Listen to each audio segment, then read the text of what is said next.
let's talk about the emails. So the 80-20 of emails is subject line, pre-header, and clarity, especially regarding the deadline. So people don't overestimate how much attention people are going to give to your emails. A lot of people make the mistake of thinking that people who visit your website are reading every single word. People who open your emails are reading every single word. They're not. So being absolutely crystal clear about your offer, when it is, when it's not, those sorts of things is really, really important. Subject lines and pre-header determine whether that email gets open. So let's talk about that. So this is the pre-header. So over on the left-hand side, my friend Ronnie from plr.me is using a pre-header, which, by the way, these are screenshots from my mobile phone, which is another big tip. Send yourself the emails and see what pre-header is showing up. Do they help entice someone to open the email? The pre-header does not necessarily have to be the first sentence in the email. It can be completely different if your email service provider gives you that option. So think about what sort of mechanisms can you use? Again, curiosity and self-interest. So the curiosity here on the left is thing number one. Well, there's obviously multiple things, and then the phrase, "Did you see ... Okay, so hopefully you see how that builds up curiosity. And then the subject line is 3 things, and there's an emoji. So I'll talk about emojis in a second. Over on the right-hand side, you want to make sure that you're absolutely not doing this, which is by default, a lot of email service providers, if you don't go in and make the changes, if you just quickly create the email and hit send or load it up to be sent later, it will use a pre-header of having trouble reading this email, click here to get the text version or something like that. You do not want to use that. Emojis. So just like people are drawn to faces, consider using emojis in at least some of your subject lines. Now, don't overdo it. Don't make it like it's a teenager texting with a million different emojis in the subject line. You can definitely overdo it. So treat it like spice on a food. A little dash will do you. A little goes a long way. But here's an exercise that I highly recommend. So these are some emojis that I went through that I think would be really good for you to consider. How could you use these emojis in your subject line? So for example, so this is an exercise I would do. I would go through each one of these and think about, okay, if I use this emoji, what would the subject line be? So for example, the fire one, this Black Friday deal is on fire. Check out what people are saying, something like that. The one with the face with all the Z's, you could say, you definitely don't want to sleep through this. You don't want to hit the snooze button. The one with the bed, you could say, okay, last email before I head off to bed. Just one of the, final deadline, absolute final email before the deadline. So you don't have to use emojis in every single subject line. A little dash will do you, but it's a really interesting exercise to go through and think about what the subject line would be if you were going to use that emoji.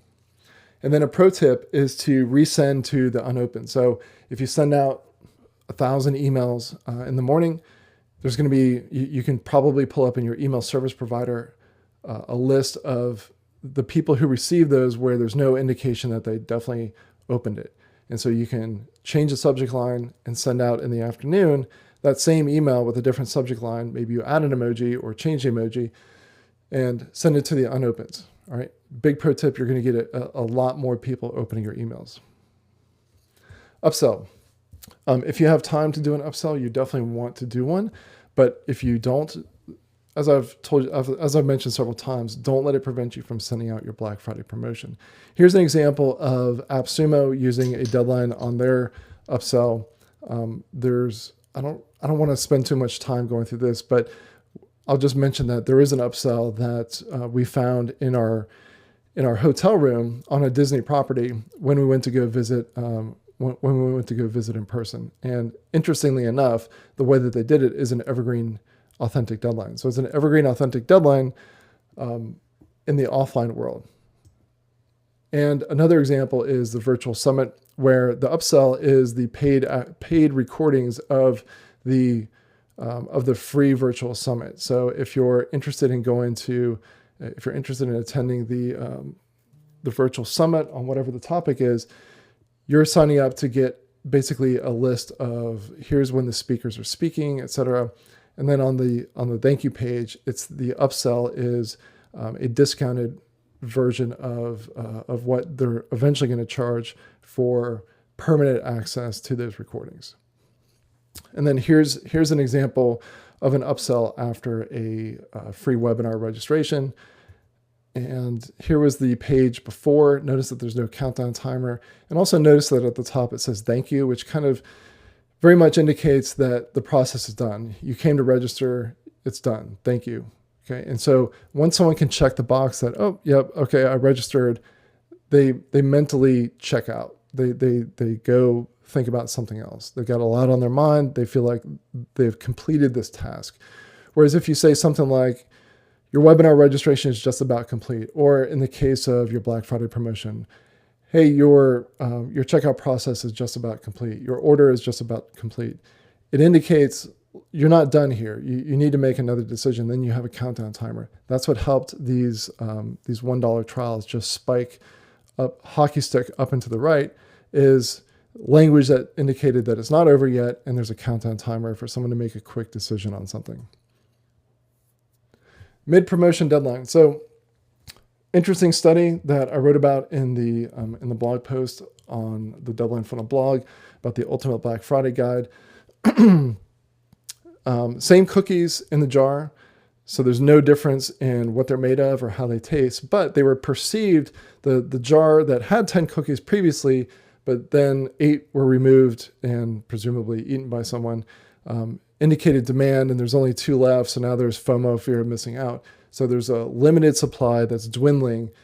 People perceive those cookies as being tastier. They didn't know that they were the same cookies. They just were asked to evaluate which cookies do you like better, and people evaluated the ones that were running out as more valuable.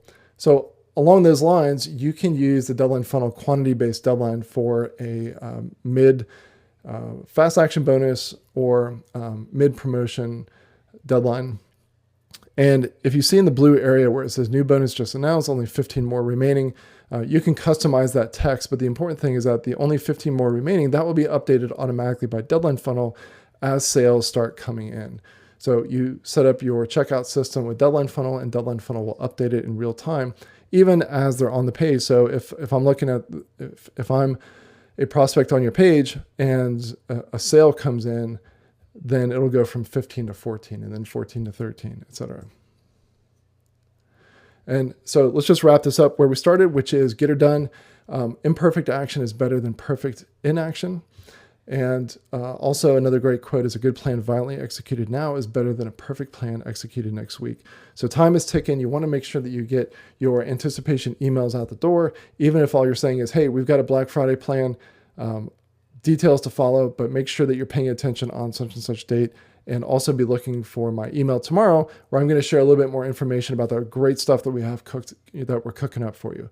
See how there's anticipation and you're leaving that cliffhanger. So there's self-interest plus curiosity, and now I'm going to tune in. I know that you're having a Black Friday deal. It's really, really important to get those anticipation emails out the door. Let's end with a few advanced ideas. So another thing you could do is you could hide the countdown until the last 48 hours.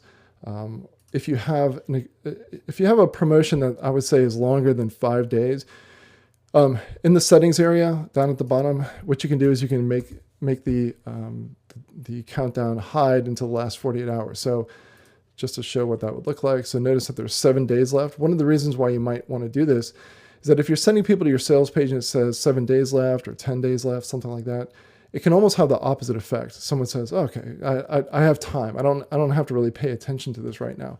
So it can almost have the opposite effect. So what I would recommend is changing that to 48 or 72 to somewhere between 2 and 3 days is when you want the countdown to show up if you've got a campaign that's longer than 4 days, let's say. So if I go back to this page and I hit refresh, this is going to go away. And so the floating bar is gone. But it will start to show up once there's less than, what did I say, 48 hours or 70? Once there's less than 72 hours, that countdown will automatically start to show up. So it's just something to consider. You don't have to do it, but I want to make sure that you know that this exists. So hide the countdown, other advanced ones, bundle with a related product. We talked about that at least twice, so I'm going to move on. Fast action bonus, I think we've covered that extensively. Different offer to clients versus prospects. So this is really important. If you are promoting something for Black Friday, which is completely new, like it's a new product that you've never released before, then you can use one Black Friday promotion for both prospects and clients. You're going to get a lot more clients to say yes than you are prospects, because your best buyers are the people who bought from you in the past. Now, if you want to get as many people who are not clients to become clients, then, but you also want to maximize revenue and offer something different to clients, you want to segment your list and send out one Black Friday promotion to the people that you want to change from never having bought to having bought. And then you want to have a different offer for people who have been clients and are clients, and you're making them a special offer. All right. So segment, it's going to be very, very powerful. You don't need more than 2 segments. Again, law of diminishing returns. Doing 12 segments is not 6 times more powerful than having 2 segments. Just stick with 2 segments and get it done. Notify affiliates if you have them, and that's it. So you now have everything that you need to execute a powerful Black Friday campaign. I hope this was useful information. Most important thing is to make sure that you do not miss out on Black Friday. So a average promotion that gets out the door and gets you sales is better than the one that you were perfecting, but you ran out of time on and never actually took action on. My name is Jack Bourne. Thank you so much for being a client. On behalf of my entire team, I just want to say thank you for being a Deadline Funnel client, and let us know if there's anything that we can do to help. Cheers.